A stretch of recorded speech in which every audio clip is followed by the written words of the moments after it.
말씀 함께 나눌 텐데요. 죄송한 말씀 드리겠습니다. 주보에는 지금 17절까지만 나와 있는데요. 오늘 저희가 다룰 말씀은 27절 말씀까지입니다. 그래서 성경책 오늘 한번 펴주시고요. 성경책을 보면서 한번 나눠 보도록 하겠습니다. 오늘 27절 말씀까지 나눠 보도록 하겠습니다. 예, 제가 오늘 새벽에 잠결에 보낸 것 같아요. 잠결에 오늘 본문을 보낸 것 같습니다. 예, 그래서 이 자를 빼먹었네요. 예, 원래 27절까지인데 예, 그래서 오늘 17절까지만 읽고요. 나머지 구절은 한번 말씀을 보면서 한번 살펴보도록 하겠습니다. 네, 17절까지만 같이 한 목소리로 읽을게요. 시작.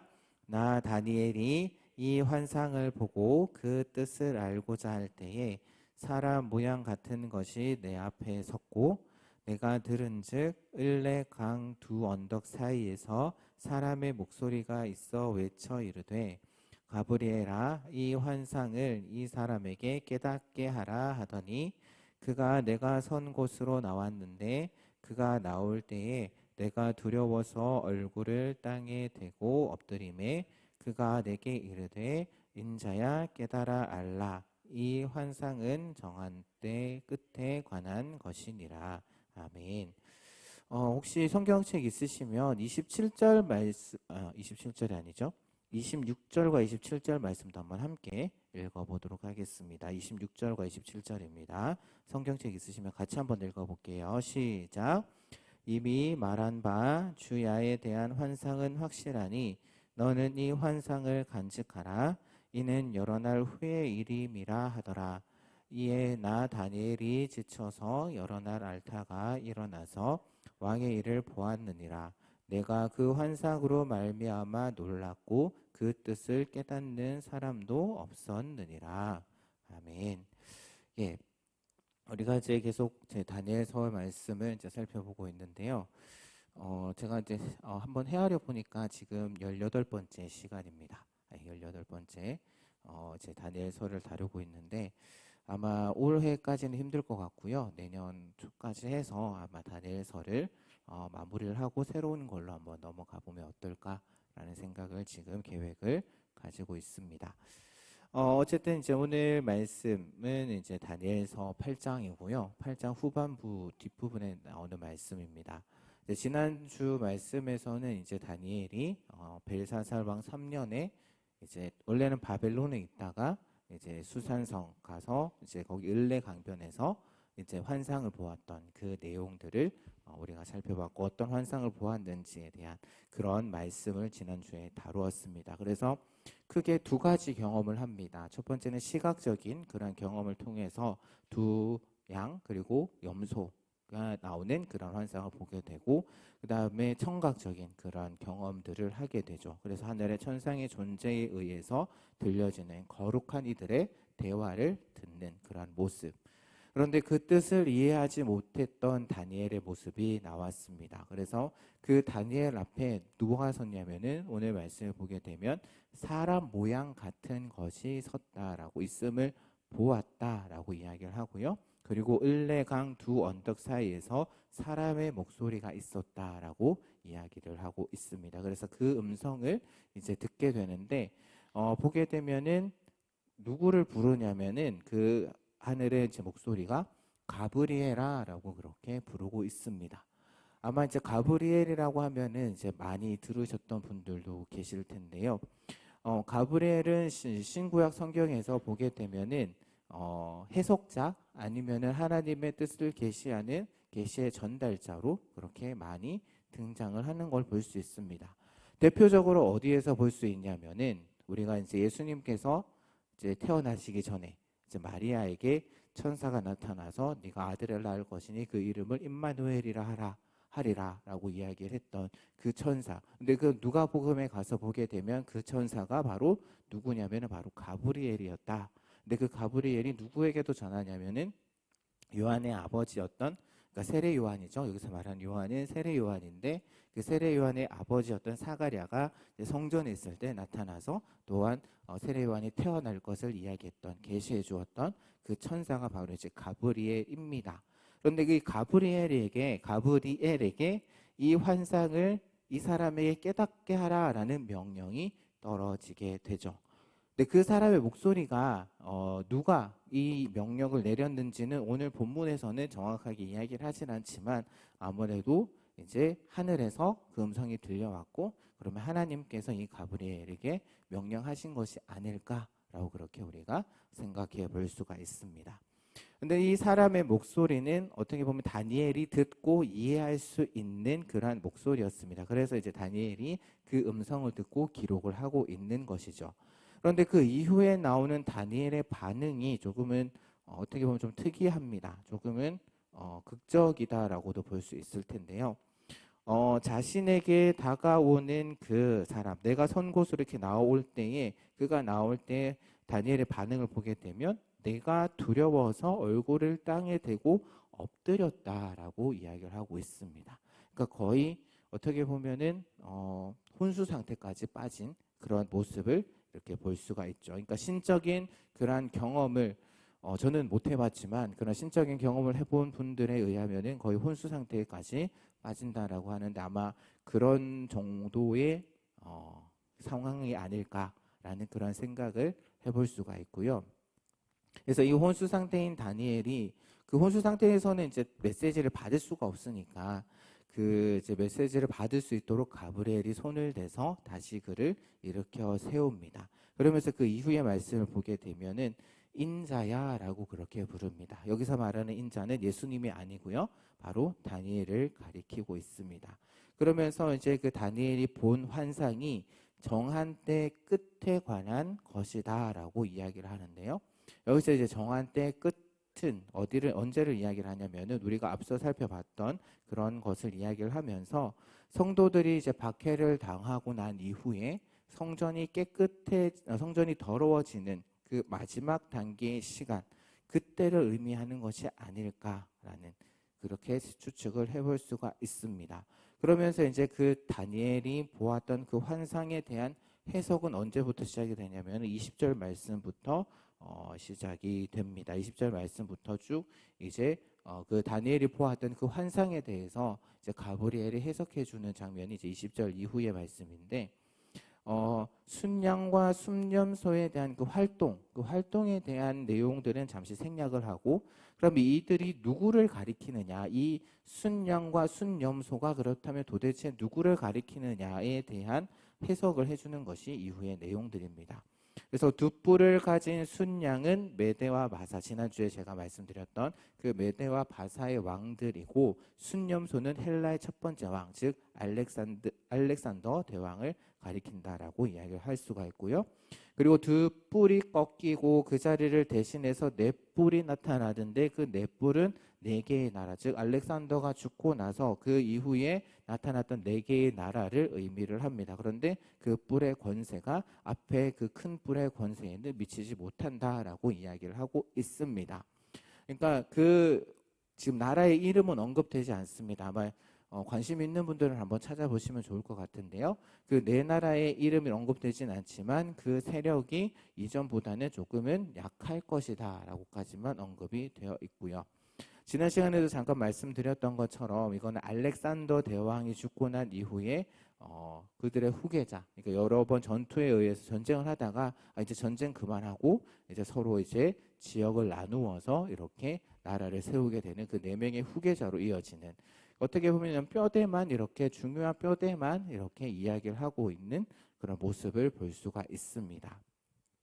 그리고 그 이후에 이어지는 해석들도 보게 되면은 안티오코스 에피파네스 4세, 그러니까 4세 에피파네스라고도 이야기를 하는데 그 네 개의 나라 중에 어떤 왕조가 있냐면은 셀류코스라는 그런 왕조가 있었다라고 합니다. 그 셀류코스 왕조 중에 한 명의 왕인이 바로 에피파네스 4세, 안티오코스 에피파네스 4세라고 할 수가 있고요. 그런데 사실 이 안티오코스 에피파네스 4세는 역사적으로는, 그러니까 우리가 흔히 배우는 그 역사 가운데서는 그렇게 중요한 왕은 아닙니다. 대단한 인물은 아니었습니다. 하지만 그 예루살렘, 그리고 그 예루살렘에 있었던 유대인들의 입장에 있어서는 어떻게 보면은 정말 잊을 수 없는 그러한 왕 가운데 한 명인 거죠. 그래서 유대인과 예루살렘의 경건한 자들에게 있어서 그 안티오코스 4세의 그 통치의 시대는 정말 그야말로 재앙의 시대였다라고 그렇게 볼 수가 있습니다. 그래서 23절에 보게 되면 이 네 나라 마지막 때에 반역자들이 가득할 즈음에 한 왕이 등장하는데 그 사람이 바로 에피파네스 4세인데요. 23절에 악인이 가득한 때 이 네 나라의 마지막 때, 그리고 17절의 말씀, 우리가 앞에 읽었던 그 정한 때의 끝, 그리고 19절에 진노의 마지막 때, 잘 따라오시기 바랍니다. 19절에 진노의 마지막 때, 그리고 정한 때의 끝, 그리고 26절에 여러 날 후에라는 이런 표현들, 이제 오늘 말씀 본문 가운데 나타나는 여러 가지 시기에 관한 그런 표현들은 모두 다 어떻게 보면은 그 안티오코스 에피파네스 4세의 시대를 가리킨다라고 볼 수가 있습니다. 그래서 23절에서 표현하고 있는 것처럼 이 시대는 반역자들이 가득한 시대였다라고 볼 수가 있고요. 그리고 경건한 유대인들을 박해하는 자들이 세상에 가득했었고, 그래서 악한 것이 잠시나마 승리했던, 그런 승리를 거두는 그러한 시대였다라고 볼 수가 있습니다. 그럼에도 불구하고 결국에는 그때가 마지막 때가 분명히 온다라는 것, 결국에는 그때가 악인들이 멸망할 때 마지막 때가 온다라는 것이죠. 즉 하나님께서 악인들의 죄악이 가득했을 때, 그 가득 찰 때까지 내버려 두시다가 이들을 심판하신다라는 것입니다. 그런데 그 마지막 때에 일어날 왕의 모습이 쭉 오늘 본문에 계속해서 나오고 있는데요. 그 얼굴이 뻔뻔하면서 속임수에 능한 자다. 23절에 보게 되면 그 얼굴은 뻔뻔하며 속임수에 능하다라고 되어 있습니다. 그러니까 목적을 이루기 위해서, 자신이 생각하고 자신이 계획했던 그 목적을 이루기 위해서는 무슨 수단이든지 다 강구해서 이루어내고 마는 그러한 자를 가리키고 있고요. 그리고 또한 주저없이 폭력을 행사하고 또한 능수능란하게 그 상황에 맞게 계략을 꾸미고 있는 그러한 모습들. 그런데 그의 이런 강성함은 자기의 힘으로 말미암은 것이 아니다라고 이야기를 하고 있습니다. 그러니까 이 말의 표현은 무엇이냐면은 결국 그 악한 자가 자신의 세력, 자신의 힘을 가지고 그렇게 강해졌지만 그건 역시 그 사람 스스로 하는 것이 아니다라는 것이죠. 땅의 역사를 이끌어 가시는 그 하나님께서 그렇게 결정하셨다라는 것을 의미를 합니다. 즉 하나님께서 허락하신 범위 안에서만, 그의 제한된 권력, 권한을 누리면서 그때만, 하나님께서 허락하셨을 때만 승리를 누리게 된다라는 것을 오늘 이 본문을 통해서 우리가 알 수가 있고, 그리고 끔찍할 만한 그런 파괴를 일으키고요. 또한 강한 자들, 그리고 거룩한 자들을 멸망을 시킵니다. 여기서 이제 말하는 강한 자들은 그 뿌리까지 뽑힌 세 개의 뿔을 의미를 하고, 거룩한 백성은 문자적으로 보게 되면 거룩한 이들의 백성인데 아마 유대인들을 가리키는 것이 아닐까. 또한 유대인 백성들뿐만 아니라 지난번에도 잠깐 말씀드렸는데 이들을 보호하고 있는 그런 천상의 세력들, 어떻게 보면 천상의 존재까지 모두 포함한다라고 그렇게 학자들은 보고 있습니다. 그래서 역사적으로 보게 되면 잠시 역사 얘기를 좀 할 텐데요. 이 안티오코스 에피파네스 4세는 사실은 왕이 계승에 관한 우선권을 가지고 있지 않았습니다. 그러니까 그것을 누가 가지고 있었냐면 자신의 조카가 가지고 있었는데 그 조카를 제거해 버리고 마치 이제 세조가 단종을 몰아내고 자기가 왕위에 올라간 것처럼 그렇게 자신의 조카들을 제거해 버리고 왕위에 오르게 되죠.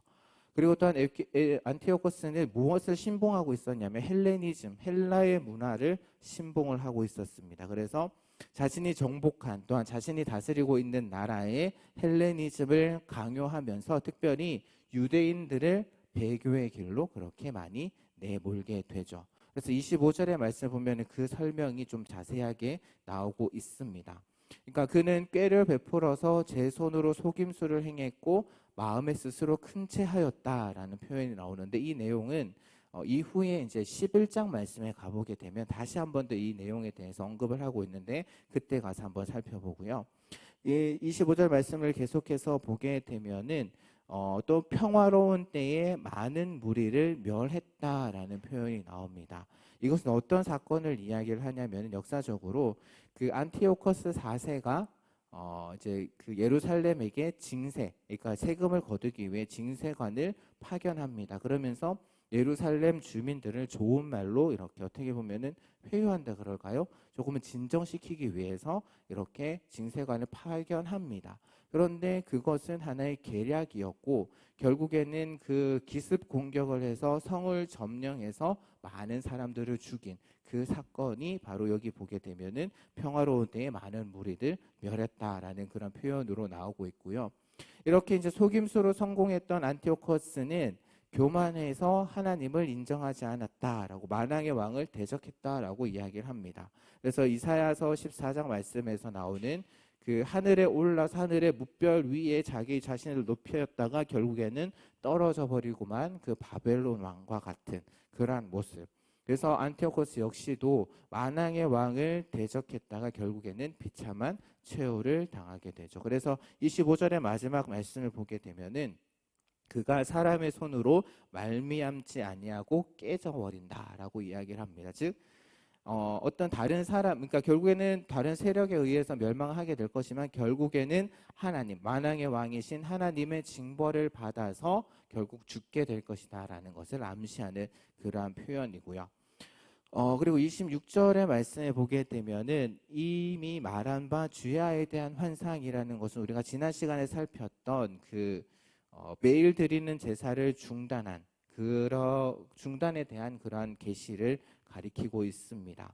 그래서 우리가 지난주에 살펴봤던 11절에서 14절의 말씀을 보게 되면 그 안티오코스 4세로 인해서 예루살렘이 더러워지고 성소가 더러워지고 2300주야를 매일 드리는 제사가 중단이 되면서 그 이후에 이제 성소가 깨끗해질 것이다라고 이야기를 하고 있는데요. 그래서 마지막 때의 일정 기간 동안은 그 작은 뿔, 지금 안티오코스 4세를 가리키는 그 뿔이 승리하고 성도들을 받게 하는데 그 일은 결국 하나님의 계획 가운데 결정하신 계획 가운데 속한 것이고 그렇기 때문에 그 어떤 경우도 바뀌거나 취소되지 않는다라는 것을 어떻게 표현하고 있냐면 주야에 대한 환상은 확실하다. 이것은 반드시 그렇게 이루어지게 될 것이다 라고 이야기를 하고 있는 것입니다.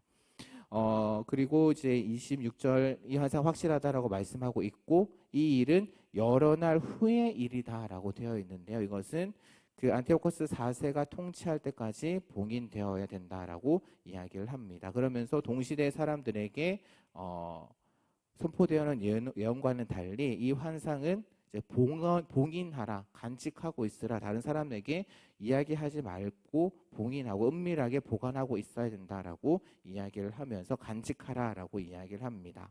그리고 앞서서 제가 말씀드렸던 여러 날이라는 표현은 많은 날, 먼 미래를 가리키는 그러한 표현으로 보이고요.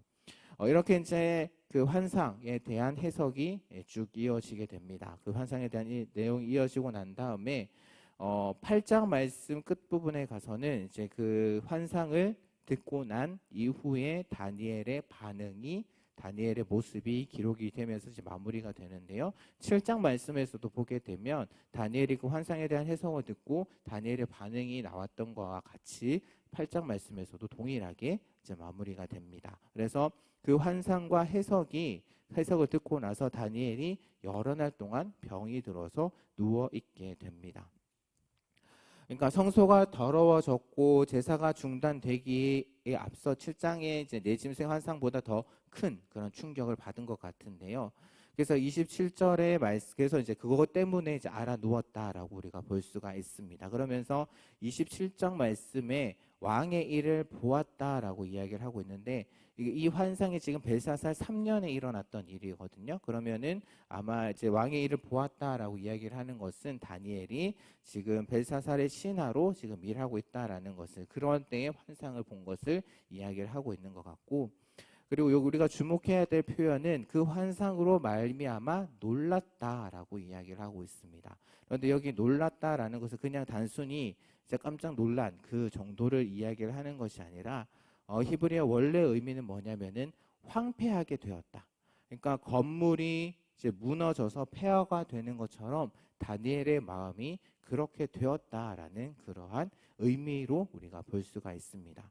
물론 이 일이 언제 일어난 일이냐면은 다니엘 때부터 200년 이후에 있을 사건으로 우리가 보입니다. 그렇기 때문에 분명히 다니엘은 그 해석의 말씀을 들었음에도 불구하고 분명하게 이해는 하지 못했을 겁니다. 제가 보기에는 우리도 이제 200년 후에 어떤 일이 있을 것이다 라고 이야기를 한다면은 우리가 과연 이해를 할 수 있을까라고 생각했을 때 이해를 잘 못하는 것처럼 다니엘도 200년 후에나 있을 그런 사건을 보았기 때문에 그 해석을 들었음에도 불구하고 분명 다 이해하지는 못했을 겁니다. 이해하지 못하더라도 분명하게 들은 것은 무엇이냐면은 이 주야에 대한 환상이 확실하다라는 점.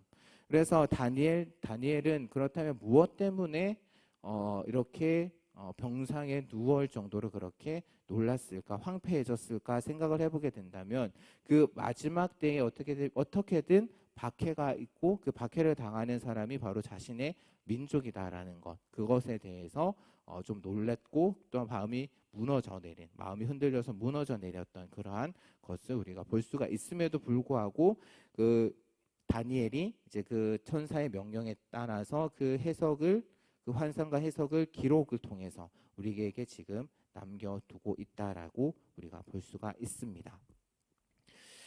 예, 환상에 대한 내용들을 쭉 우리가 살펴봤는데요. 어려운 부분들을 잘 따라오셨는지 모르겠습니다. 저도 지금 이야기도 하면서도 잘 연결되지 않는 부분들도 있었던 것 같은데 그렇게 생각하신다면 좀 죄송하고요. 어쨌든 잘 따라오셨으면 좋겠습니다. 그래서 오늘 말씀을 통해서 우리가 한번 생각해 볼 것은 무엇이냐면은 여러분들은 하나님 말씀을 읽으실 때, 성경 말씀을 읽으실 때 어떤 마음으로 읽으시나요? 하나님 말씀, 성경을 읽을 때 어떤 마음으로 읽으시는지 모르겠습니다.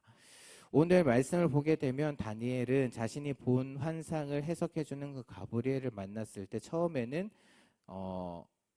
무릎을 꿇었고 그 자리에 엎드렸다라고 이야기를 하고 있습니다.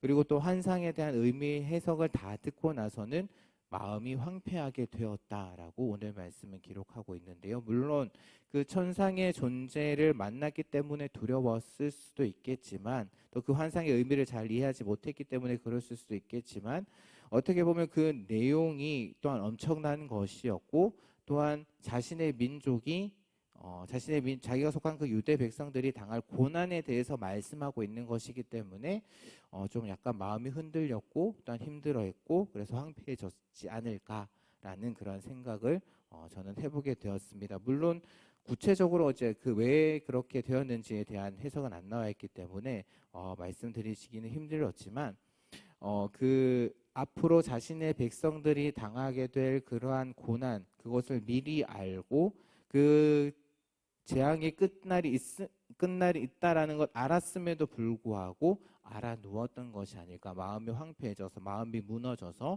그렇게 알아 누웠던 것이 아닐까라는 생각을 해보게 되는데요. 우리가 가지고 있는 하나님의 말씀을 보게 되면은 우리가 과거의 기록들도 남아 있지만 이 세상의 마지막 날에 있을 일들도 기록으로 남아 있는 것을 볼 수가 있습니다.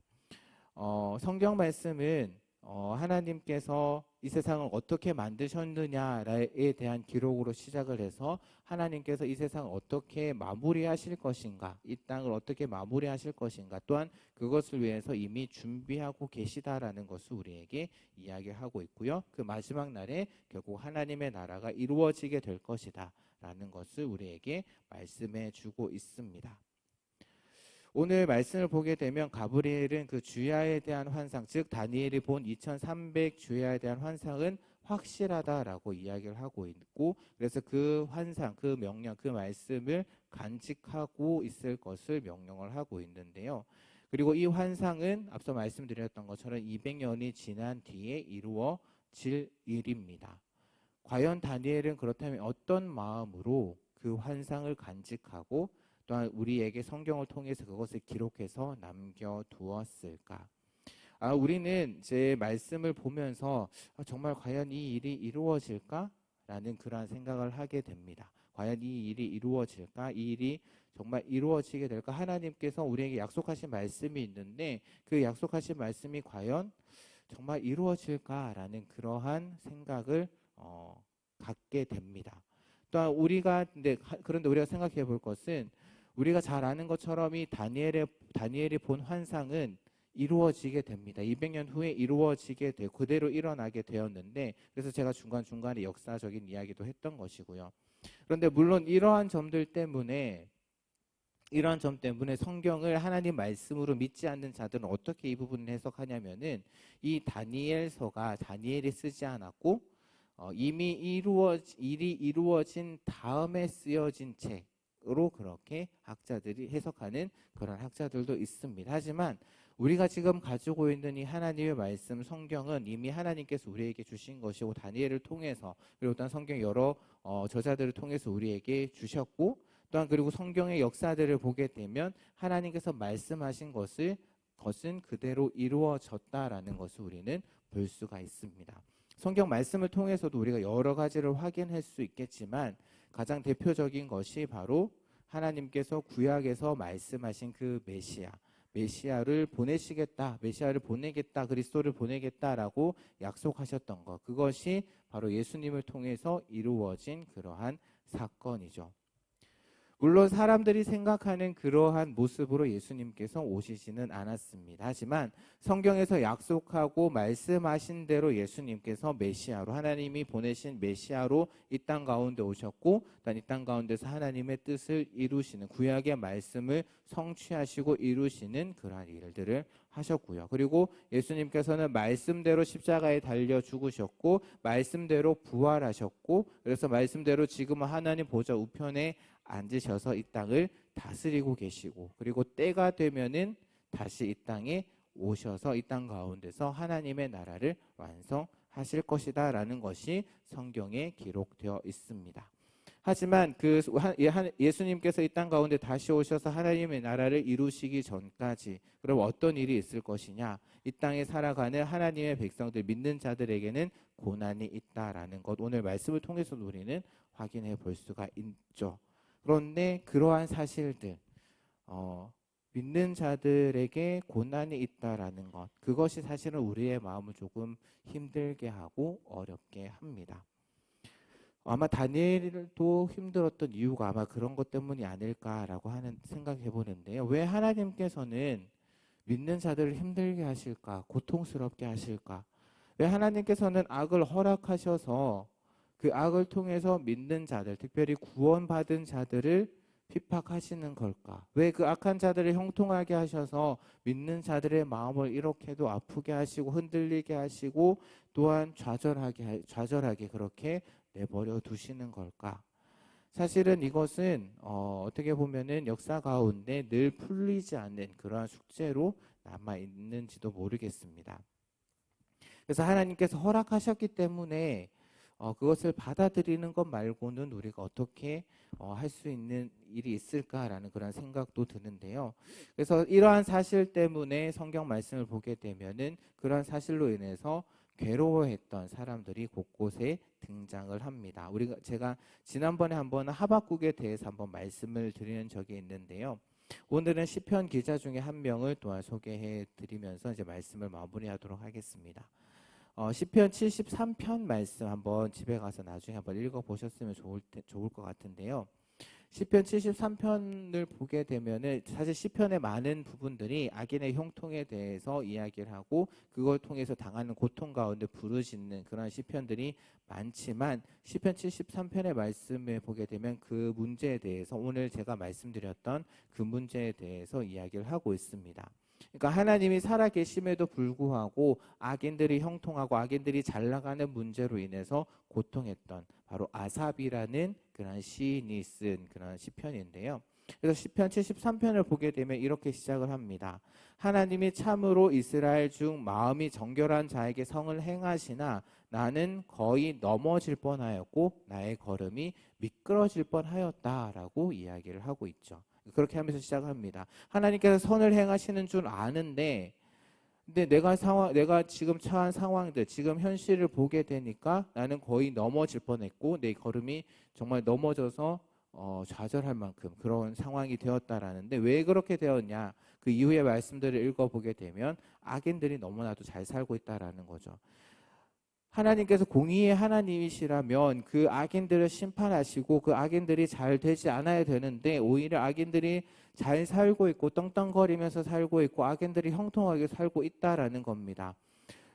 그래서 어떤 말까지 하냐면은 아삽이 어떤 말까지 하냐면은 내가 내 마음을 깨끗하게 해서 내 손을 씻어서 무죄하다라고 한 것이 헛된 일이었구나 라고까지 이야기를 합니다. 그러니까 내가 깨끗하게 지내고 내가 정직하게 지내고 내가 죄를 짓지 않고 살았던 그러한 때를 그러한 때가 후회된다 라고까지 이야기를 하고 있는 거죠. 내가 왜 그렇게 해야 되지? 죄를 지어서 지금 악한 사람들도 저렇게 떵떵하게 살고 있고 당당하게 살아가고 저렇게 잘 나가고 있는데 왜 내가 정직하게 살아야 되고 왜 깨끗하게 살아야 되나? 어떻게 보면은 자괴감까지 드는 그러한 표현을 하고 있다라는 겁니다. 그래서 그러한 것 때문에 자신이 매일 고난을 당하고 재난을 당하고 아침마다 재앙을 당하는 것 같았다라고 그렇게 그 시편에서 표현을 하고 있습니다. 그래서 스스로에게 자기 자신에게 어떻게 이야기를 하냐면은 내가 그들처럼 악한 일을 행하는 그들처럼 말하고 이 시대의 악행을 행했으면 좋겠다라고까지 이야기. 차라리 그렇게 했으면 좋겠다. 그렇게 사는 것이 속편하겠다라고까지 이야기를 하고 있는 것이죠. 그래서 그러한 현실, 그러한 사실들이 자신에게는 고통으로, 아삽에게는 고통으로 다가왔던 겁니다. 그런데 그런 고민들, 그러한 문제들을 가지고 어디로 갔냐면은 그가 하나님 앞으로 나아가게 됩니다. 성전에 들어가서 이 문제를 놓고 하나님과 씨름한 것이죠. 하나님께 기도한 것이죠. 그래서 그렇게 기도를 하다가 결국에는 어떻게 고백을 하냐면은 그의 생각이 바뀌게 됩니다. 그래서 이렇게 고백을 해요. 하나님의 성소에 들어갈 때에야 내가 그 악한 자들의 종말을 내가 깨달았다. 그리고 그 이후의 말씀들을 보게 되면은 하나님을 찬양하면서 시를 마무리를 하고 있습니다. 그래서 우리가 살아가는 그런 시대를 우리가 지금 발딛고 살아가는 그런 시대를 보게 되면은 정말 우리의 마음을 흔드는 것들이 너무나도 많습니다. 특별히 내가 당하는 힘든고 어려운 일들 그런 것들로 인해서 내 마음이 흔들 때가 많고 오히려 악하고 정말 악한 사람들이 형통하고 잘 나가는 것 그런 모습들 오히려 선한 사람들 정말 착하게 살아가는 사람들 법 없이도 살아갈 만한 그런 사람들이 오히려 고통받고 힘들어한 모습을 보게 되면은 그러한 모습을 통해서 우리의 마음이 흔들릴 때가 많죠. 하나님께서 왜 그들을 심판하지 않으실까? 왜 가만히 두시는 걸까? 살아계시다면 왜 그런 자들을 가만히 하나님께서 놔두고 계시는 걸까? 그런 질문들로 인해서 험들고 어렵고 내 마음이 정말 바람에 나뭇가지가 흔들리는 것처럼 흔들릴 수 있다라는 것. 하지만 그럴 때일수록 우리는 하나님께 막 원망하고 그렇게 할 수도 있겠지만 그럴 때일수록 우리는 어디로 돌아가야 되냐면은 바로 하나님의 말씀으로 돌아가야 된다라는 것을 우리가 오늘 말씀을 통해서 확인해 볼 수 있습니다. 오늘 말씀, 그러니까 성경 말씀을 보게 되면 그들의 마지막, 그러니까 악인들의 마지막에 대해서 결국에는 이야기를 하고 있습니다. 다니엘에게도 해석을 할 때 마지막, 결국 지금 그 악인들이 형통해서 지금 막 제사가 폐해지고 그렇게 되지만은 결국 그것도 마지막에 있고 결국엔 그것도 끝이 있다라는 것을 이야기를 하고 있는 것처럼 성경 말씀도 지금 악인들이 형통한 것 같고 정말 지금 그 예수 그리스도를 믿는 자들이 힘들어하고 핍박하고 그래서 세상의 권세가 커져서 정말 믿는 자들을 핍박하는 것이 영원할 것 같지만 그것이 영원하지 않고 성도들이 영원히 고통받을 것 같지만 그것이 영원하지 않다라는 것. 결국에는 그 모든 일 가운데 마지막이 있다라는 것을 성경은 우리에게 이야기를 하고 있다라는 것이죠. 그래서 다니엘이 어떻게 보면 그 이후에 오랜 세월 동안 벨사살 왕이 다스린 바벨론 시대에서부터 다리오 왕 시대까지 그 이후에 메데바사의 다리오 왕 시대까지 정말 깨끗하게 살고 나라를 잘 다스리는 그러한 지도자로서 살 수 있었던 이유는 무엇일까라고 생각해 봤을 때 바로 오늘 말씀에 그 환상을 간직하라. 결국에는 그 모든 것이 끝이 있다라는 것, 하나님께서 그리고 그것을 이루실 것이다라는 그러한 믿음이 있었기 때문에 한치도 오차도 없이 이루어질 그 하나님의 말씀을 믿는 그 믿음이 다니엘에게 있었기에 그것이 가능했던 것이 아닐까라는 생각을 저는 해보게 되었다라는 것이죠. 결국 모든 역사는 하나님의 손안에 있다라는 것을 믿었기 때문에 다니엘은 정말 세상 가운데 빛과 같은 그러한 삶을 살았던 것이 아닐까 합니다. 지난 시간에도 잠깐 말씀드렸지만 지금 우리가 살아가고 있는 이 시대에서 우리가 소망을 두고 살아갈 것 과연 있을까? 소망이 될 만한 것, 과연 흔들리는 내 마음을 붙잡아줄, 그래서 그것을 붙들고 의지할 만한 것이 과연 이 땅 가운데 있을까? 세상 사람들은 자신의 그 흔들리는 마음을 진정시키기 위해서 무엇인가를 붙잡으려고 합니다. 지푸라기라도 잡는 심정으로 과연 내 마음의 안정을 위해서, 평안을 위해서 무엇인가를 잡으려고 합니다. 하지만 지난 시간에 말씀드렸던 것처럼 이 땅 가운데, 이 세상 가운데 우리가 붙잡을 수 있는 것 과연 얼마나 될까요? 그리고 이 땅에 내가 소망을 둘 수 있는 것 과연 얼마나 될까? 이 세상에 영원한 것은 없고 언제 변할지 모르는 그러한 가변성들 때문에 그런 불안으로 인해서 우리의 마음이 또한 흔들릴 수 있습니다. 내가 붙잡은 것처럼, 그래서 내가 안정을 위해서 붙잡았지만 결국 그것으로 인해서 또한 내 마음이 흔들릴 때도 있다라는 것이죠. 내 마음이 불안할 때도 있다라는 것이죠. 그리고 또한 우리가 한 치 앞도 모르는 세상입니다. 그러니까 여러분들 이제 이 예배를 드리고 나가서 밖으로 나갈 때 어떤 일이 벌어질지 우리는 지금 아무도 모른다라는 것이죠. 그래서 그러한 것들 때문에 불안합니다. 우리의 마음이 그런 것들 때문에 또 흔들릴 수 있습니다. 하지만 한 치 앞은 모릅니다. 우리는 내 1시간 뒤에 어떤 일이 일어날지, 아니 30분 뒤에 어떤 일이 일어날지 우리는 아무도 모르지만 우리가 알고 있는 것이 한 가지 있습니다. 말씀을 통해서 바로 마지막 날에 어떤 일이 일어날지에 대해서는 우리는 알 수 있습니다. 그래서 우리가 어떤 결말을 맞이하고 악한 자들이 어떤 종말을 맞이할지 우리는 알고 있다라는 것이죠. 그리고 그 말씀을 하나님께서 우리에게 주셨다라는 겁니다. 때로는 그 말씀이 믿어지지 않을 수도 있습니다. 정말 그런 일이 일어날까? 정말 지금 세상을 보게 되면, 지금 내 모습을 보게 되면 정말 이 말씀이 이루어지게 될까라는 그런 생각, 그런 고민들, 그런 염려들이 있을 수 있지만 오늘 가브리엘은 분명하게 이야기를 하죠. 이 환상은 확실하다. 이것은 분명하게 이루어질 일이다. 그러니 내 마음에 간직해 두어라 라고 이야기를 했던 것처럼 우리도 그러한 우리 마음 가운데 불안이 있을 때에, 또 우리 마음이 흔들릴 때에 세상에 다른 어떤 것을 붙잡는 것이 아니라 바로 하나님의 말씀으로 돌아가셨으면 좋겠습니다. 하나님의 말씀을 붙잡고 살아가셨으면 좋겠습니다. 마음이 흔들릴 때에, 마음이 불안할 때에 세상에 다른 어떤 것이 아니라 다시 하나님의 말씀으로 돌아가시기를 바랍니다. 그래서 그 하나님의 말씀을 통해서 하나님의 마음을 깨닫고 하나님의 뜻을 깨닫고 하나님의 계획하심을 깨닫고 있는 그 자리에서 다시금 일어서십시오. 굳건하게 일어서셔서 다시 하나님을 삶 가운데 예배하는 그러한 저와 여러분이 되기를 주님의 이름으로 부탁드립니다. 네, 이 시간 함께 찬양할 텐데요. 예수 늘 함께 하시네, 함께 찬양을 하도록 하겠습니다. 불안한 우리의 마음, 아마 누구보다도 잘 아시는 분은 바로 예수님이 아니실까 합니다.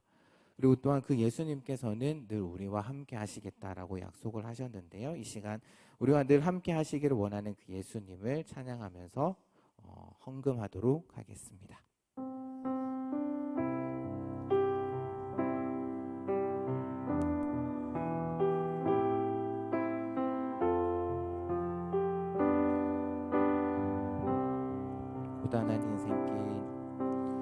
고단한 인생길 힘겨운 오늘도 예수 내 마음 아시네.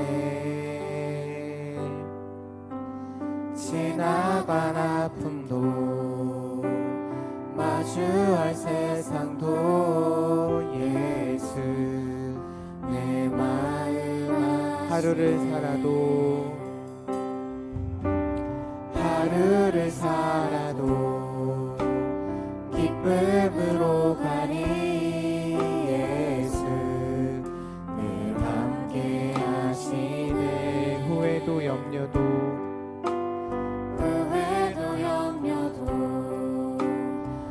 영원히 맡기리.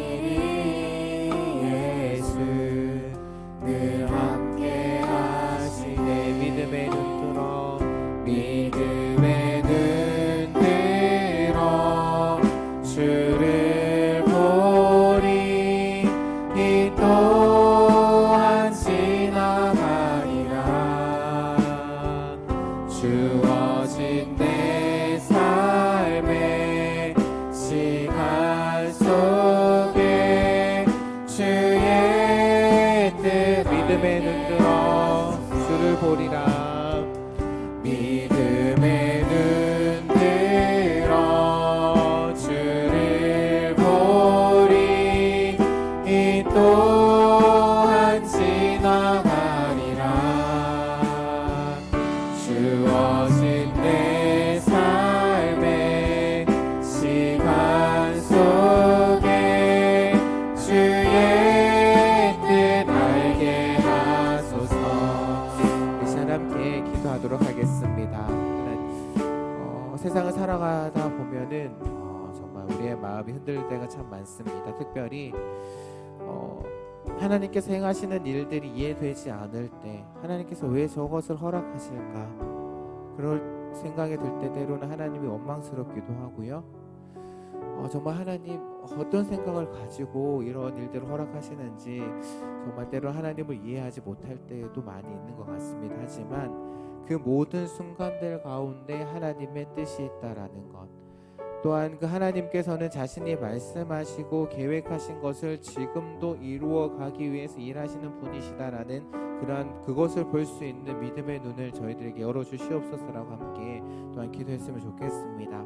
우리가 늘 생각해야 될 것은 하나님은 우리의 이해의 대상이 아니다라는 것, 하나님께서는 우리의 믿음의 대상이시지 우리의 이해의 대상이 아니다라는 것, 그것을 우리가 깨닫고 하나님 우리에게 믿음을 더하여 주셔서 우리 앞에 놓여있는 이 하나님의 말씀, 하나님께서 우리에게 주신 그 하나님의 말씀을 붙잡고 있는 자리에서 다시 일어나서 하나님을 예배할 수 있는, 하나님을 찬양하며 하나님을 높이는 그러한 삶을 살아가는 저희들의 삶이 되게 하옵소서. 그리고 또한 말씀으로 우리 가운데 계시는 그 예수 그리스도를 우리가 붙잡고 살아가서 이 땅 가운데서 어떤 상황 가운데서도 흔들리지 않고 오직 주님만 바라보며 살아가는 저희들의 삶이 될 수 있도록 하나님 인도하여 주시옵소서라고 이 시간 주여 한번 부르짖고 함께 기도하도록 하겠습니다. 함께 기도하겠습니다.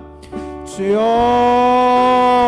하나님 아버지 감사합니다. 오늘 말씀을 우리가 함께 나누었습니다. 하나님 아버지, 이 세상에 일어나는 일들을 보게 되면, 내 가운데, 내 삶 가운데 일어나는 일들을 보게 되면 우리의 마음을 흔들릴 때가 너무나도 많습니다. 왜 하나님께서 그런 일들을 허락하시는지, 왜 하나님께서 그런 하나님 아버지 그런 일들 허락하시는지 내 지혜로, 내 지식으로 이해되지 않을 때가 있습니다. 내 관점으로 이해되지 않을 때가 있습니다. 그럴 때 우리 하나님 원망하고 하나님 왜 그렇게 하시는지, 왜 그렇게 하시는지 하나님께 묻고 싶은, 하나님께 되들고 싶은 그런 마음이 들 때도 있습니다. 하지만 하나님 그 모든 순간들 가운데 하나님의 뜻이 있음을 하나님 우리 깨닫기 원합니다. 하나님께서 자신이 말씀하시고 또한 그 계획하신 것을 반드시 이루어내시는 그러한 분이심을 우리가 압니다. 그것을 믿는 믿음을 하나님 아버지 우리에게 더하여 주시옵소서. 지금은 내가 이렇게 힘들어하고 내가 고난을 당하고 내가 어려움을 당하지만 그것에 반드시 끝이 있다라는 것, 또 하나님께서 계획하실 때에 반드시 하나님께서 이루시고 반드시 하나님께서 역사하실 것임을 오늘 말씀을 통해서 우리는 보게 됩니다. 다니엘이 힘들었지만 어려웠지만 그 말씀을 간직하고 하나님 땅 가운데 정말 빛으로 하나님 정말 하나님의 말씀을 간직하면서 정말 이겨내면서 살았던 것처럼 하나님 어둠도 그러한 삶을 살기를 원합니다. 하나님 우리의 믿음의 눈을 열어주시옵소서. 하나님이 계획하시고 하나님이 뜻하신 것을 볼 수 있는 믿음을 허락하여 주시고 하나님 아버지 하나님을 이해하려고 하기보다는 하나님 더욱더 믿게 하시고 하나님이 계획하시는 신실하심을 믿게 하시고 반드시 나에게 약속하신 것을 이루실 것이다라는 또 하나님 말씀을 통해서 계획하신 것 약속하신 것을 반드시 이루실 것이다라는 그 믿음을 우리에게 허락하여 주셔서 이 땅 가운데서 우리를 힘들게 하고 어렵게 하고 우리의 마음을 흔드는 그런 모든 것들 하나님 아버지 그런 것들 가운데 우리의 마음이 흔들리지 않고 굳건히 하나님 말씀 가운데 가운데 바르게 서서 하나님 우리와 함께 하시는 그 예수 그리스도 가운데 바르게 서서 정말 하나님 아버지 흔들리지 않고 굳건하게 하나님을 찬양하며 하나님을 예배하며 하나님 말씀 가운데 살아갈 수 있는 살아내는 우리 귀한 청년들이 될 수 있도록 하나님 아버지 함께하여 주시옵소서. 하나님 그 말씀의 뜻을 깨달을 수 있는 지혜도 허락하여 주시고 하나님 그래서 더욱더 하나님 말씀 가운데 하나님 살아내는 하나님 말씀으로 살아내는 우리 귀한 청년들이 될 수 있도록 하나님 붙잡아 주시옵소서. 인도하여 주시옵소서. 하나님 그 세상 일들 가운데 흔들리지 않도록 붙잡아 주시옵소서.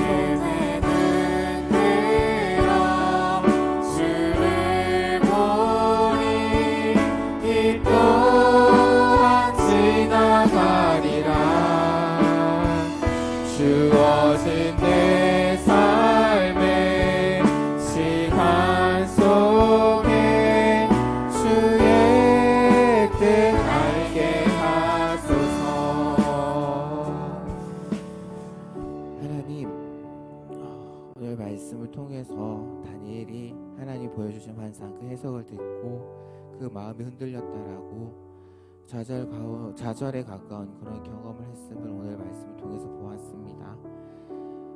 자신의 백성들이 당할 그런 고통을 하나님을 믿음에도 불구하고 하나님의 백성들이 당할 고통의 모습들을 보고 힘들어하고 괴로워했던 다니엘. 하지만 그러한 삶이 그러한 모습들이 언젠가는 마지막이 있음을 붙잡고 다시금 세상 가운데서 또한 빛처럼 어둠과 같은 그런 세상 가운데서 빛처럼 살 수 있었던 것처럼 다니엘이 살아갈 수 있었던 것처럼 우리에게 주신 그 하나님의 말씀 우리가 붙잡기를 원합니다.